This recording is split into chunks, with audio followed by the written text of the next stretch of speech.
Tengan muy buenas tardes, les damos la bienvenida a un programa más de Citraína Informa. El día de hoy el programa es pregrabado y contamos con un panelista de lujo. Estamos con Gilberto Cascante, quien es el presidente de El Ande. Bienvenido, don Gilberto. Mucho gusto, muchas gracias por invitarme. El día de hoy vamos a conversar precisamente sobre dos temáticas que son sumamente importantes y que se interrelacionan directamente, como lo es educación y empleo público.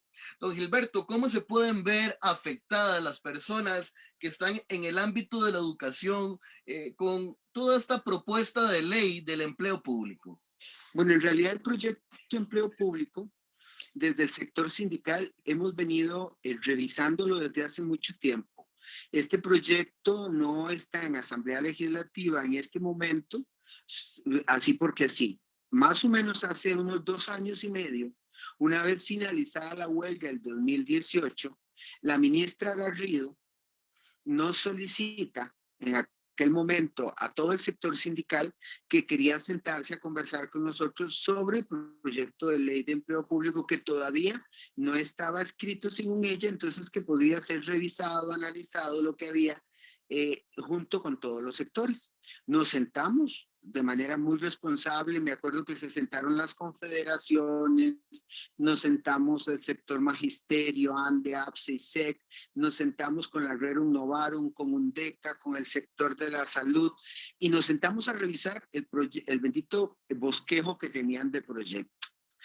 Se hicieron cambios y algunas anotaciones al proyecto donde no se maltratara a la clase trabajadora porque había muchos aspectos que nos parecían que podían mejorar, como por ejemplo en el caso de los incentivos, de qué tipo de incentivos se le podía dar a la gente una vez que terminaba, por ejemplo, su licenciatura, su bachillerato, su doctorado, su maestría, porque ustedes saben que en algunos sectores, por lo menos en el sector de la educación, la persona puede tener maestría o doctorado y no se le paga porque llega hasta el reconocimiento de la licenciatura. Entonces nosotros estábamos también intentando ver cómo se les reconocían esos grados superiores mayores cuando la gente tiene la iniciativa de seguir estudiando. Bueno, ellos decían, bueno, que en forma de capacitaciones o esa persona se le podía dar tiempo para que capacitara a otros sectores, otras regiones, o que se fuera a hacer hasta una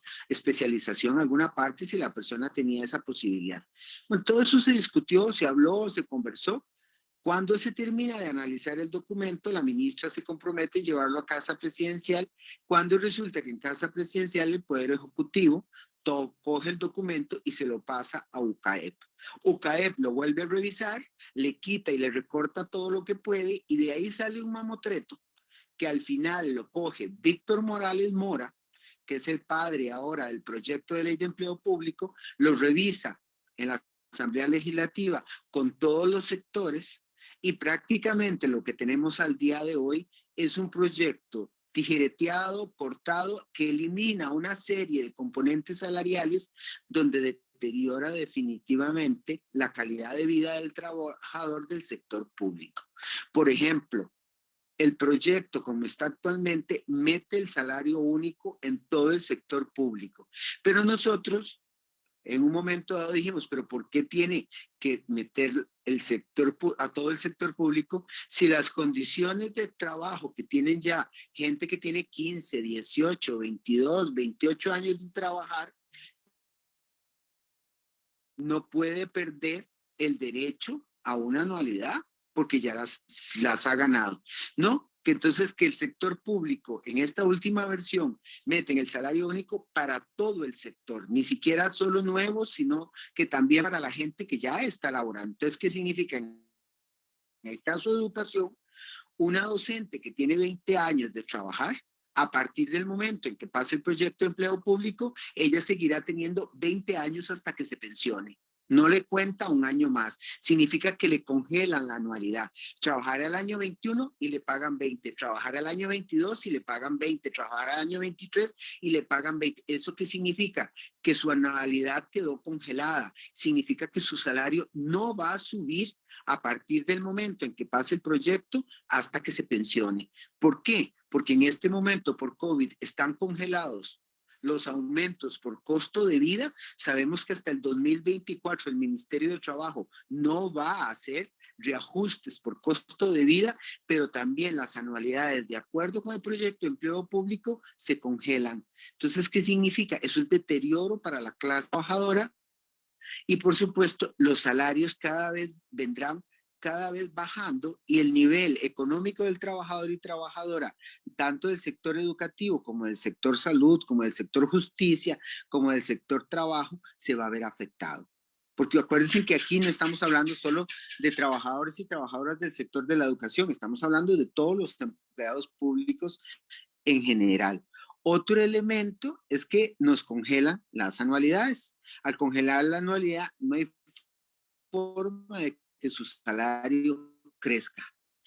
Otro elemento importantísimo es por qué creen, y suena muy feo decirlo, que hicimos todo lo posible por volver a firmar la convención colectiva ahora en el mes de marzo, porque el proyecto de empleo público elimina el derecho a las convenciones colectivas.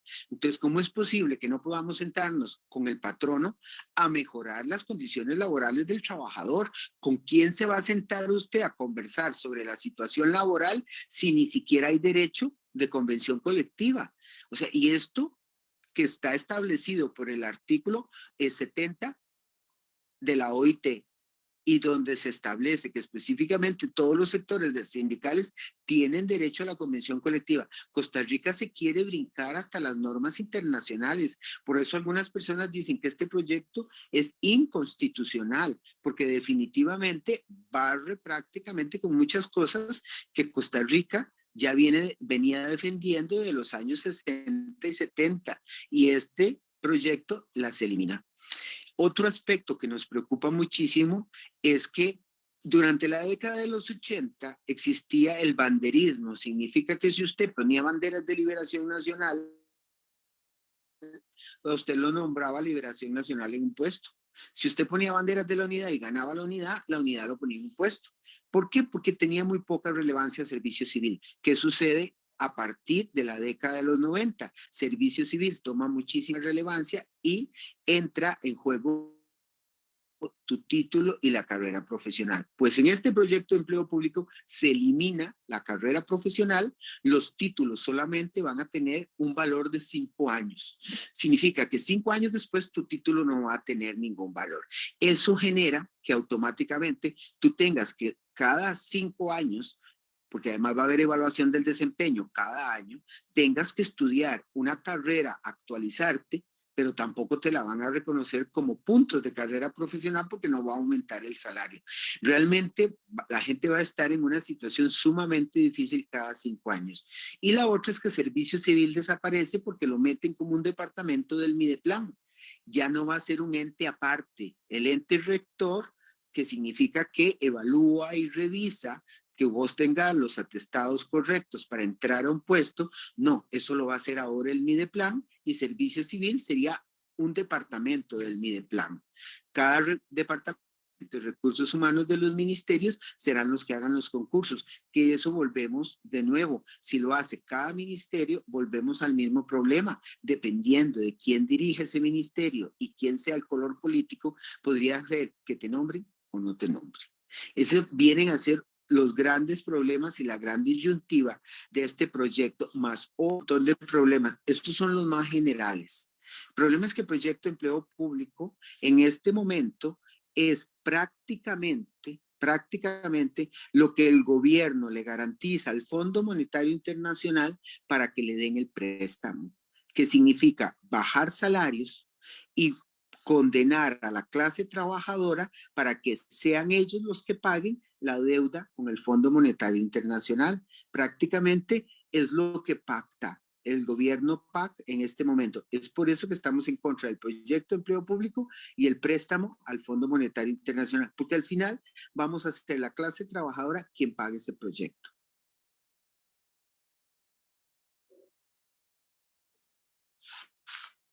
Una explicación muy detallada y muy atinada. Don Gilberto, ¿en qué avance tiene el proyecto en este momento en la Asamblea Legislativa y cuáles son los distintos panoramas que podríamos esperar? Bueno, se te cortó un poco. ¿Puedes repetir la pregunta? Porque ahí se cortó. Ujú. ¿Cuál es el nivel de avance del proyecto en este momento en la Asamblea Legislativa y cuáles son los distintos panoramas que podríamos afrontar?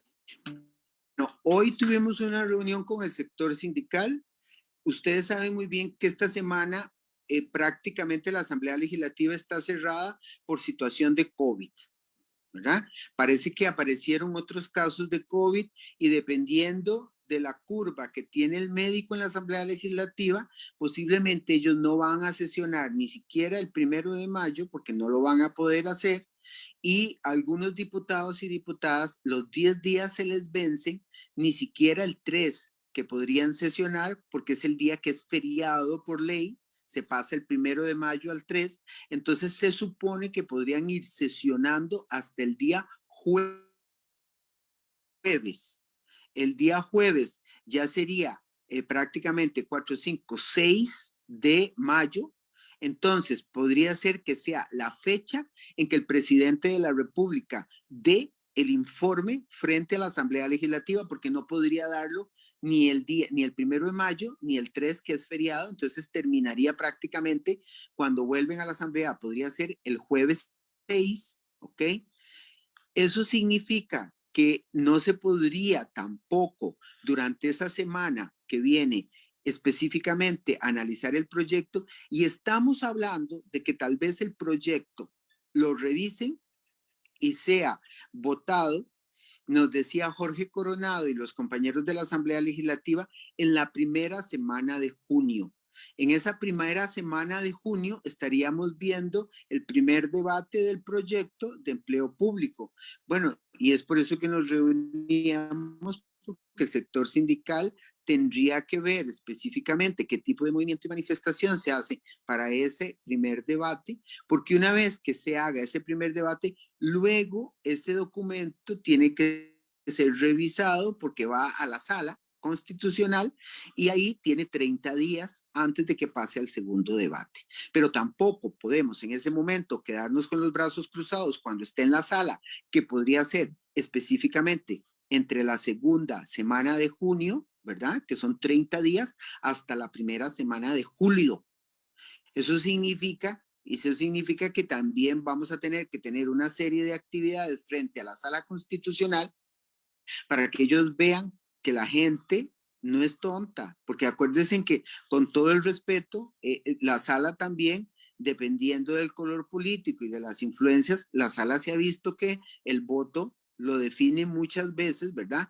Quien mete la mano ahí en la sala, y suena muy feo decirlo así, pero todo el sector sindical sabe muy bien que mientras el documento está ahí, tiene que ser revisado por constitucionalistas para que podamos de alguna manera hacer el análisis correcto. Entonces se está tratando de que específicamente algunos constitucionalistas de la Universidad de Costa Rica, Universidad Nacional, se reúnan con los constitucionalistas del sector sindical y revisemos y le demos una propuesta al documento mientras está siendo revisado en la sala constitucional.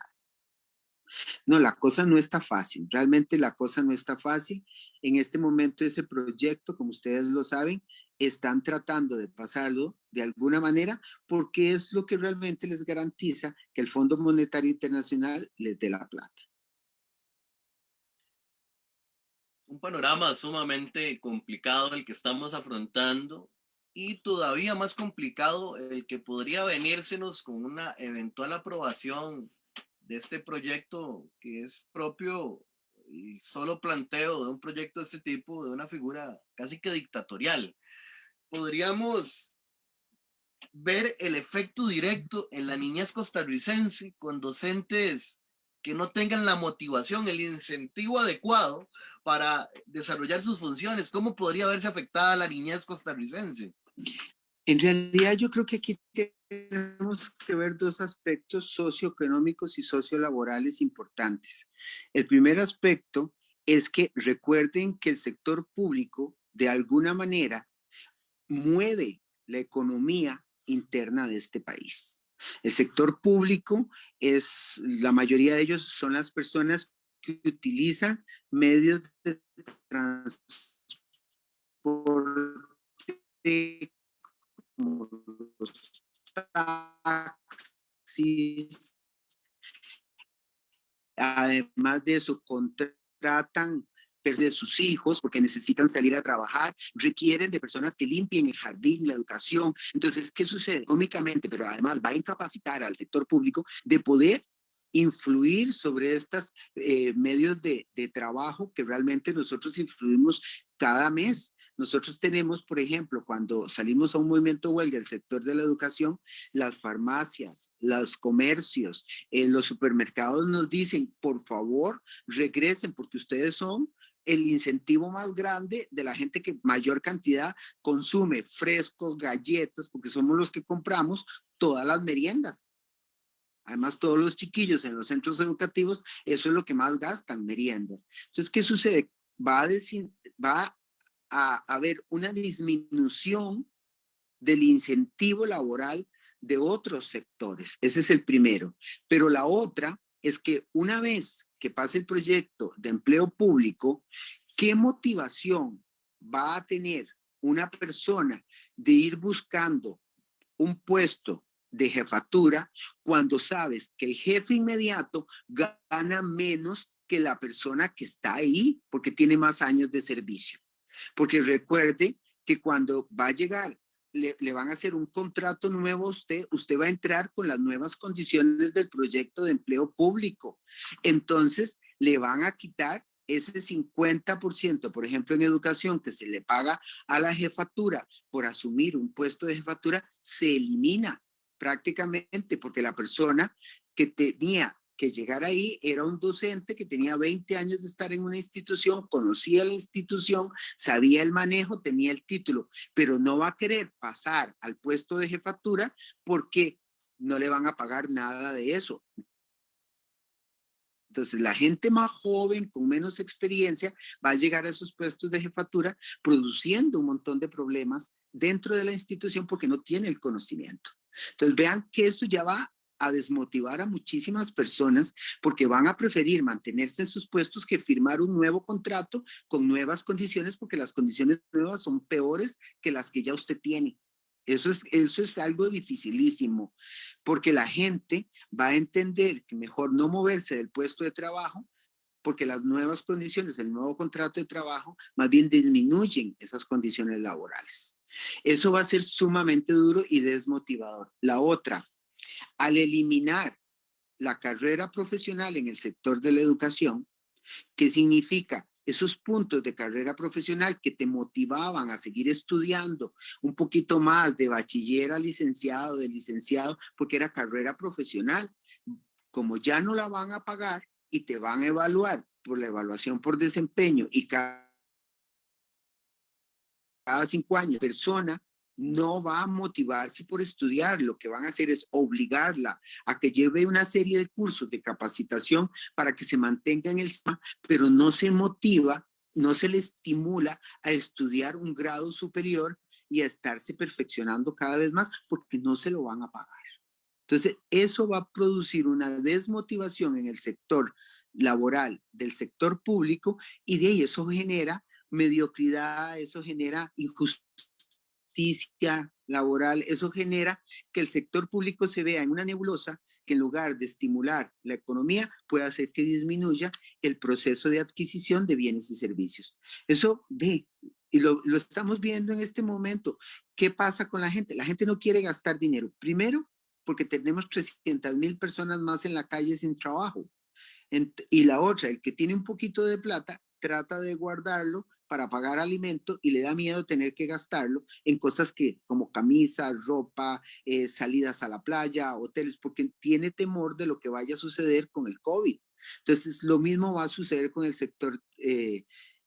sector público. Va a estar desmotivado y desmotiva totalmente la economía interna del país.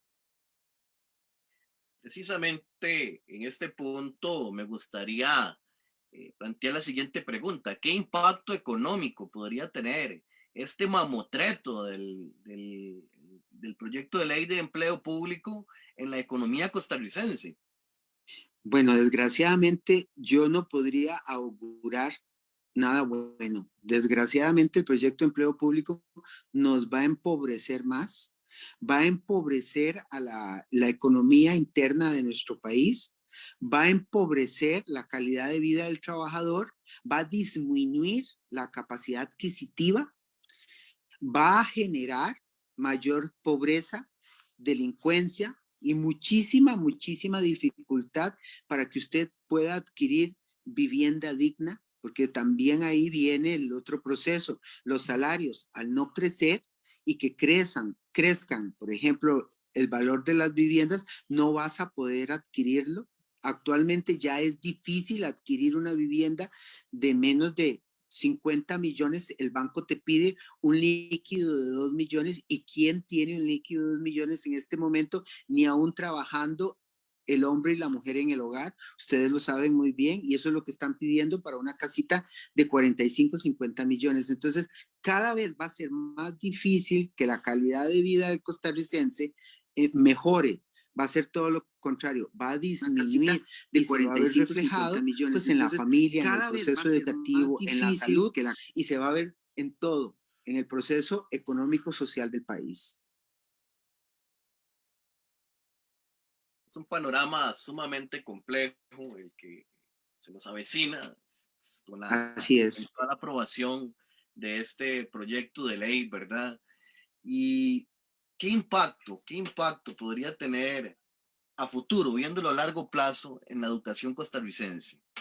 Bueno, en realidad el impacto más grande que se va a dar es el hecho de que vamos a negarle a toda una generación capacidad de trabajo, porque muchísimas personas abandonarán los centros educativos al no tener el incentivo económico que requieren para tener mejor calidad de vida. Y eso ya lo vamos viendo en este momento. Recuerden que en secundaria no es lo mismo el inicio del curso selectivo que a mitad de año, cuando el 50% de la matrícula ha desertado.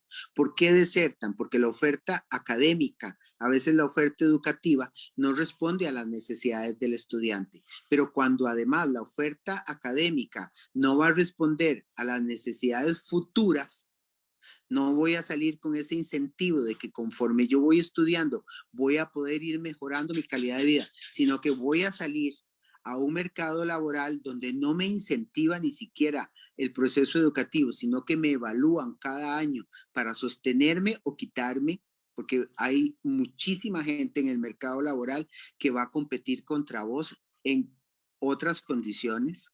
Entonces eso va a producir que a futuro, esta generación de la que estamos hablando, la generación entre 15 y 25 años, va a tener una gran dificultad de aquí a 10, 15 años para adquirir hasta bienes y servicios como casa, carro y empleo.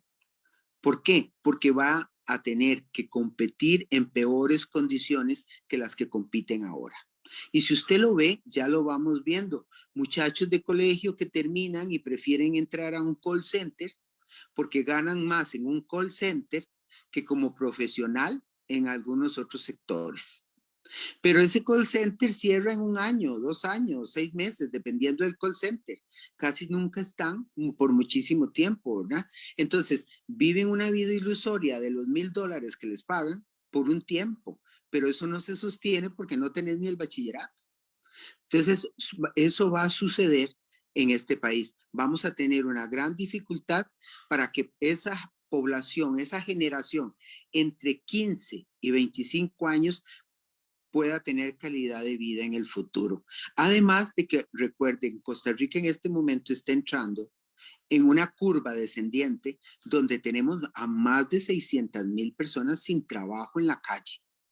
¿Eso qué significa? Que vamos a entrar también en un periodo muy oscuro donde va a afectársenos las personas que cotizan la pensión, porque esas personas no cotizan al régimen de pensión obligatorio. Entonces, ¿qué sucede cuando tengan esas personas 50 o 60 años o los 65 para pensionarse y no tienen la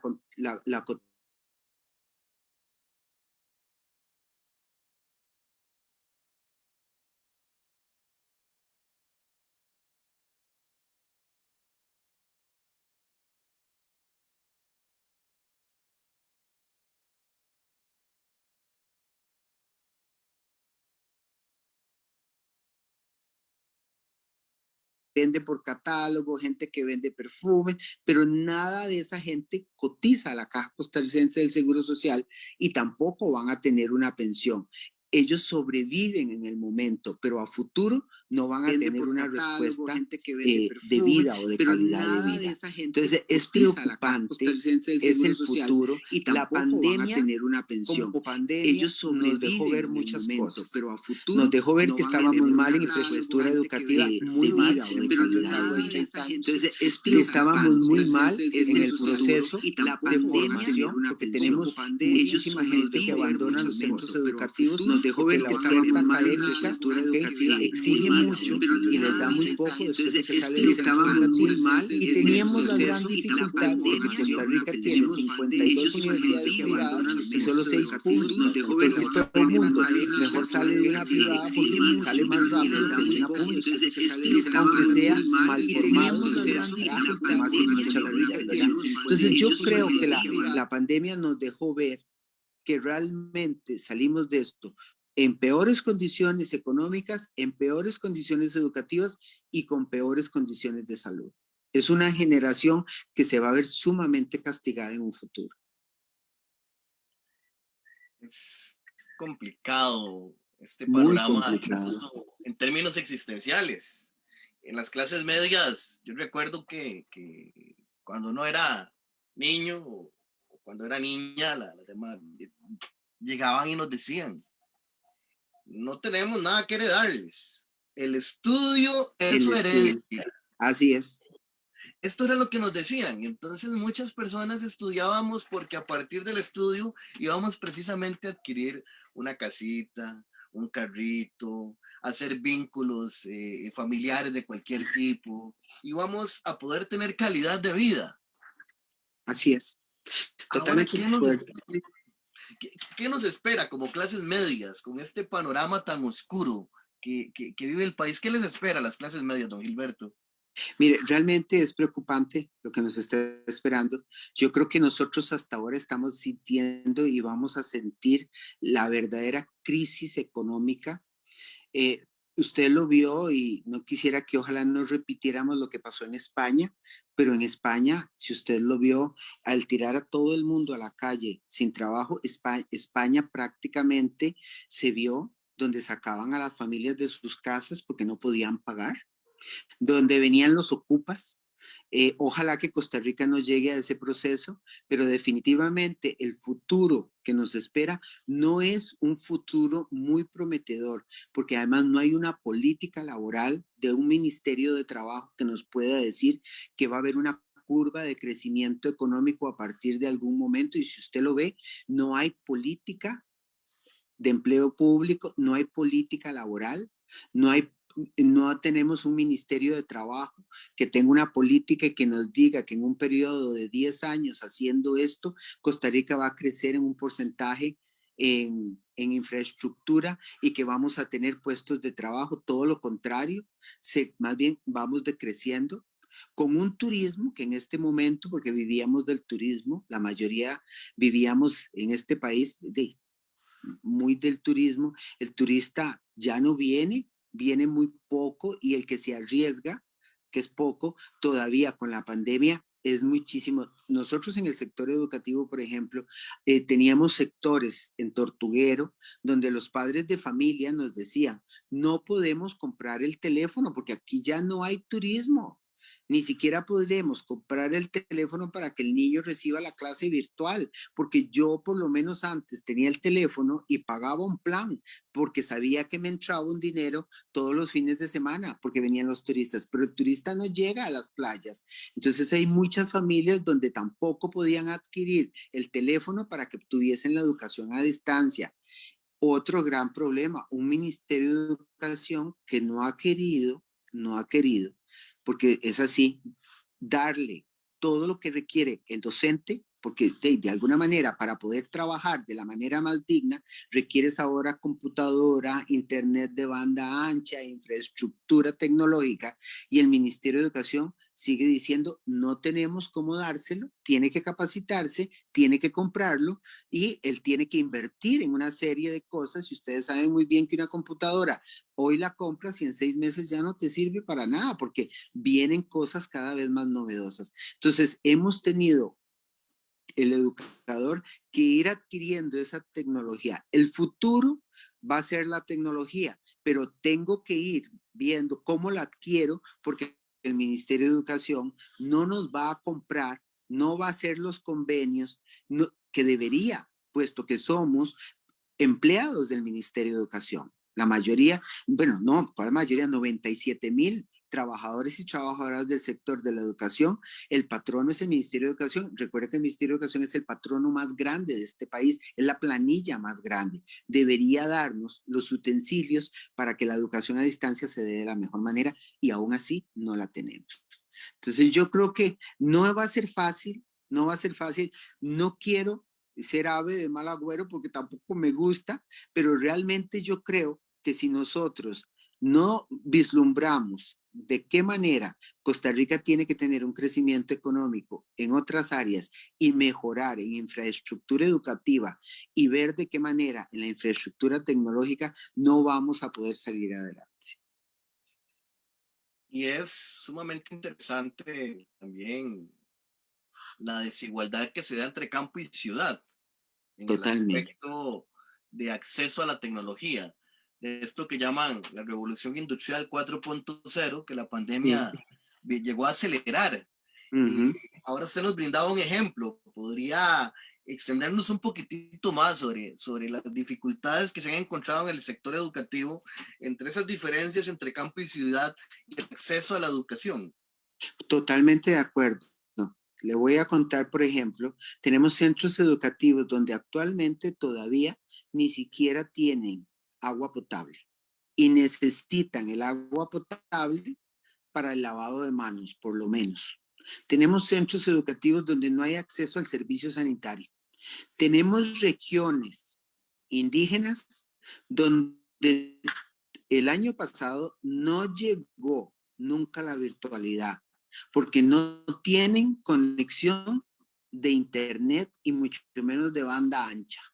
Entonces, el que ir cada 15 días a dejar las guías en papel y muchos no podían rellenarla porque recuerden que también ahí muchos de ellos no hablan español, ¿verdad? Entonces no podían rellenar la guía en español porque la guía viene específicamente, no viene en Nove, no viene en el idioma de ellos, pero tampoco tienen la tecnología para que puedan hacerlo por internet. Nunca llegó en todo el año.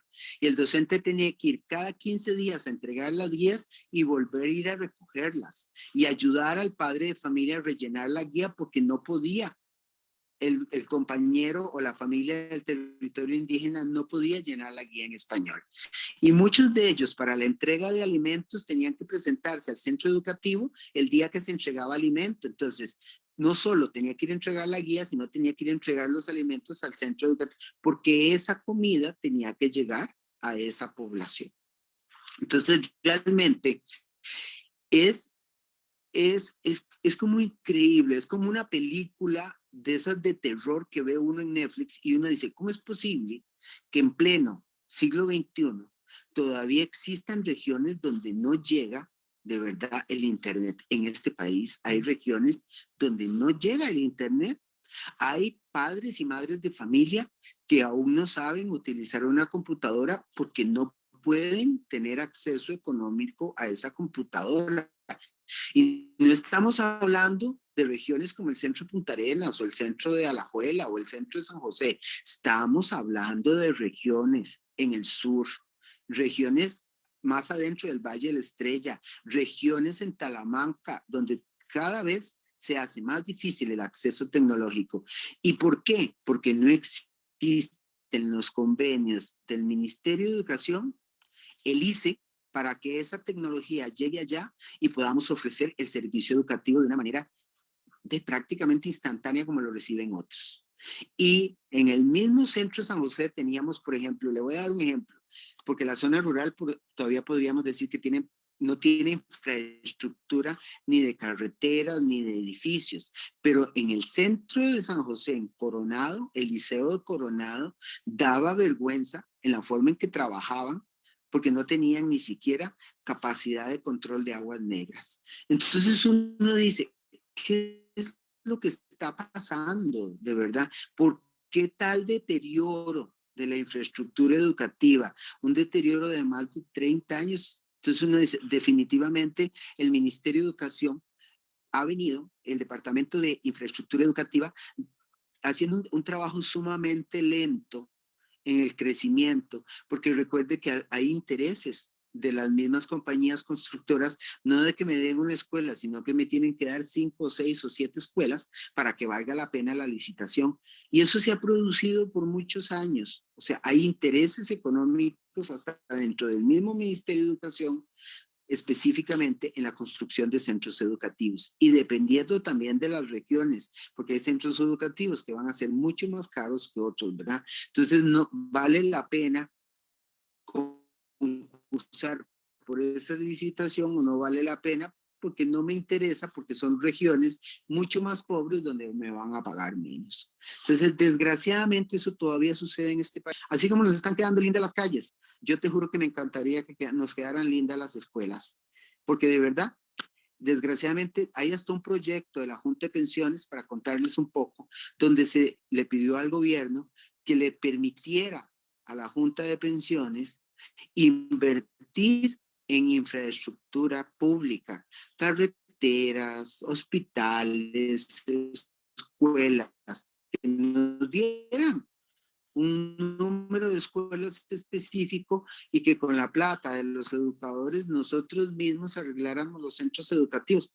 Nos dije en este momento intentando pasar, porque se supone que esos son proyectos de empresarios privados y que nosotros como sector público de los educadores no deberíamos invertir los dineros de los trabajadores en ese tipo de proyectos. No, es que hay intereses específicos ahí, pero ¿quién mejor que el magisterio podría cuidar las escuelas con el dinero del magisterio? Es como ilógico, pero así es, son las cosas que pasan en este país. Es curioso, ¿verdad? Es Cómo hay curioso. una pequeñita clase que se ha venido conformando en Costa Rica que se hacen llamar los empresarios, Así clases es. de empresarios, porque en realidad no son el sector privado, o sea, el sector privado es el señor o la señora que nos hacen el pan, que nos cortan el cabello, que nos venden en un supermercado, que Así tiene es. la pulpería de la esquina, y ese es el gran grueso del sector privado, pero que este grupito pequeñito se presenta como el sector privado y obstaculiza porque son los que se adjudican generalmente esas grandes licitaciones. Así es. Así es. Ellos saben muy bien que Costa Rica tiene un mercado muy pequeño, un mercado muy pobre, porque recuerde que Costa Rica no crece demasiado. Entonces, esos proyectos de infraestructura pública están en manos de un grupo muy pequeño. En medio de todo esto, una pregunta que es un poco compleja. ¿Cuáles son los retos de la educación hacia futuro en medio de todo este escenario que pareciera ser surrealista, ¿verdad? Bueno, yo creo que los retos más grandes que tenemos en este momento, primero uno es el proceso de capacitación educativa al sector docente. Yo creo que Costa Rica va a tener que ponerse la mano en el corazón y buscar el sector de la educación. Ya demostramos durante la pandemia que los educadores, el que no sabía usar el celular, aprendió. La señora que no sabía usar el WhatsApp, aprendió.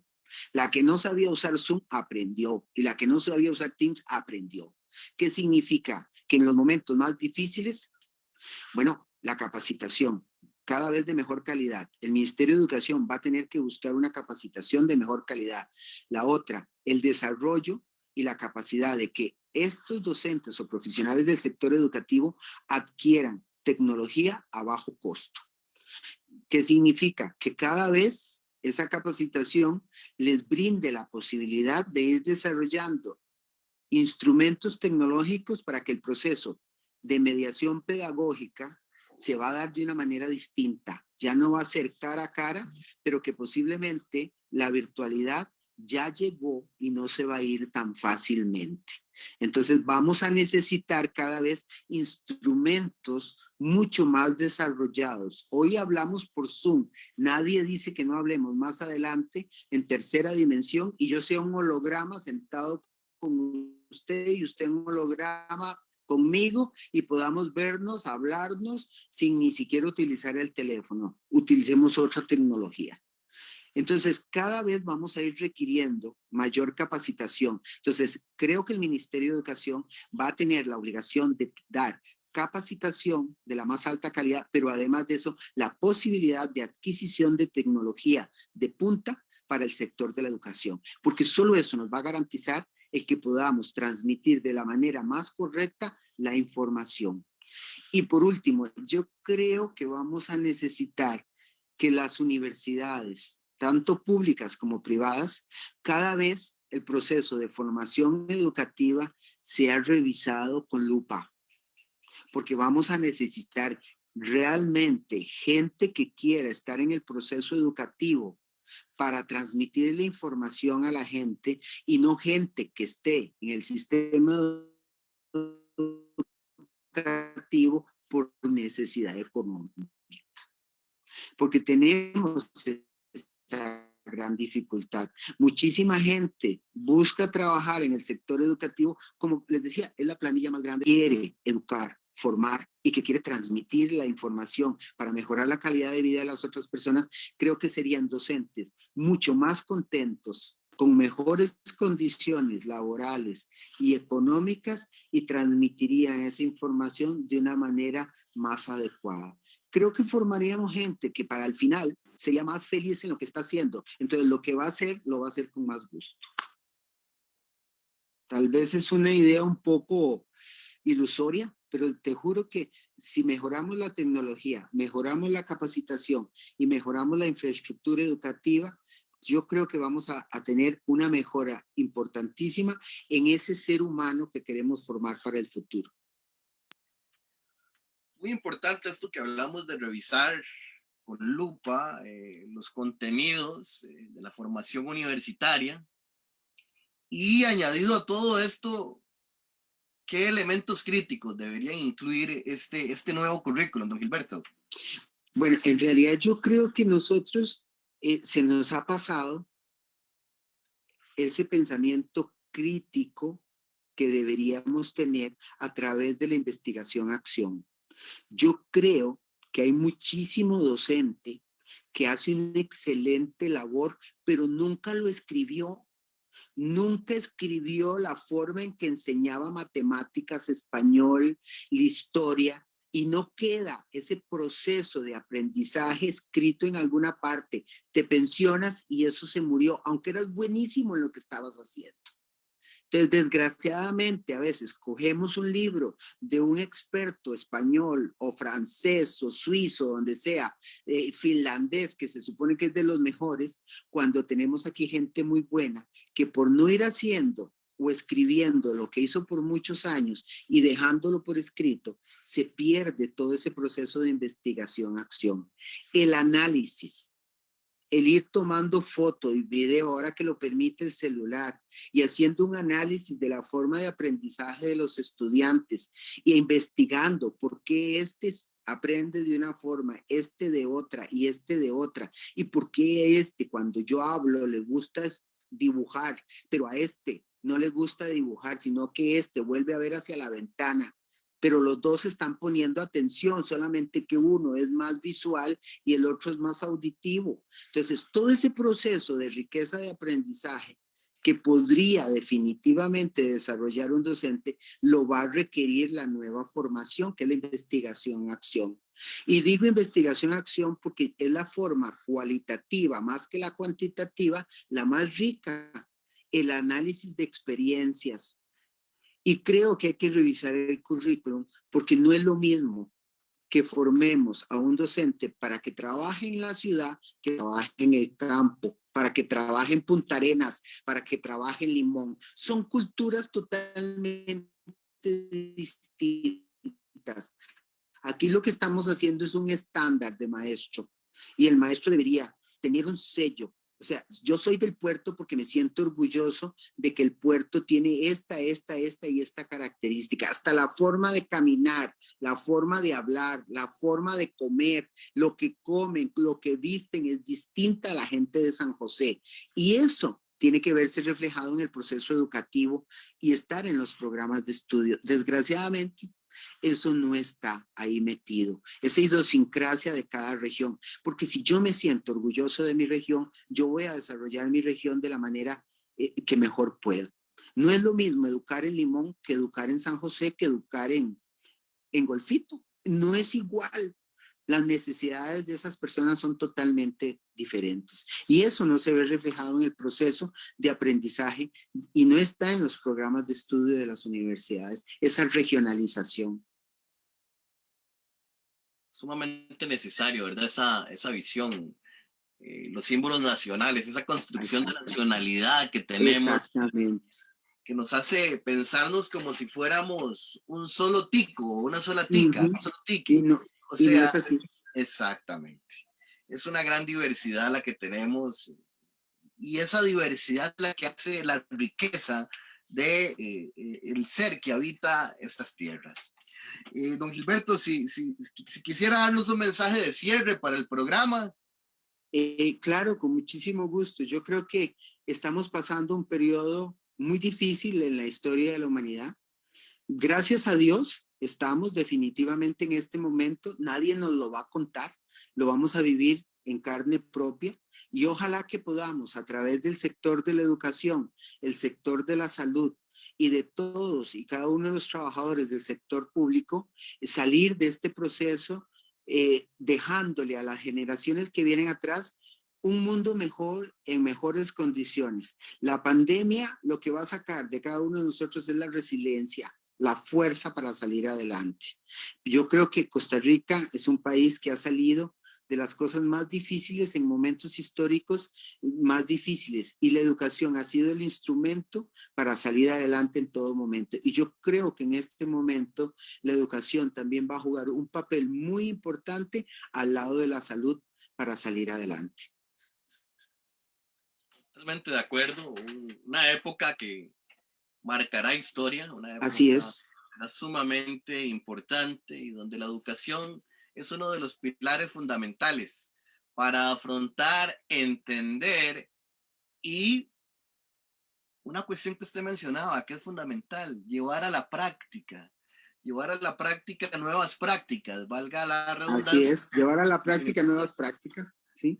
Exactamente, porque estamos afrontando un proceso de tecnologización, pero al mismo tiempo estamos afrontando un proceso de empobrecimiento, Totalmente. un proceso político sumamente atroz. Hay un empobrecimiento de las clases medias y a la vez una exigencia a las clases medias. Entonces, por ejemplo, una familia que tenga 3, 4 niños o niñas, que generalmente esto uno dice, ya las familias no tienen tantos hijos e hijas, pero en el campo sí, en Sí, el campo sí, sí se sí, da mucho. claro. Y entonces, ¿cómo van a tener 5 computadoras o 5 teléfonos celulares? Aparte de eso, el Internet, 5 personas tal vez pegadas del Internet para llevar un proceso de formación educativa y tal vez alguno, el papá o la mamá también pegado del Internet para fungir, llevar a cabo sus funciones laborales. Entonces eso es un panorama sumamente complejo, donde Así la es. reflexión educativa es sumamente necesaria. Totalmente estoy de acuerdo. Yo creo que usted lo dijo muy bien. Estamos aprendiendo a aprender, porque definitivamente estamos cambiando la forma de ver el mundo y el mundo cambió de tal manera a partir del 2020 con la pandemia que vamos a tener que aprender a aprender de nuevo. Exactamente, aprender a aprender. Don Gilberto, muchas gracias. Pues Ha sido un gracias. programa que he disfrutado mucho en lo personal, que estoy seguro que nuestra audiencia disfrutará también en gran medida. Muchas Este, gracias. le agradezco la participación y entre esa agenda tan ajetreada que tiene usted, que se haya tomado un ratito para regalarnos a la audiencia de afiliados y afiliadas de Citraína, es algo de reconocer y Muchas de darle gracias. el agradecimiento. Hasta luego. Que Entonces, Dios los bendiga. Chao. hasta luego, Gilberto. Y a usted le esperamos en el próximo programa de Citraína Informa.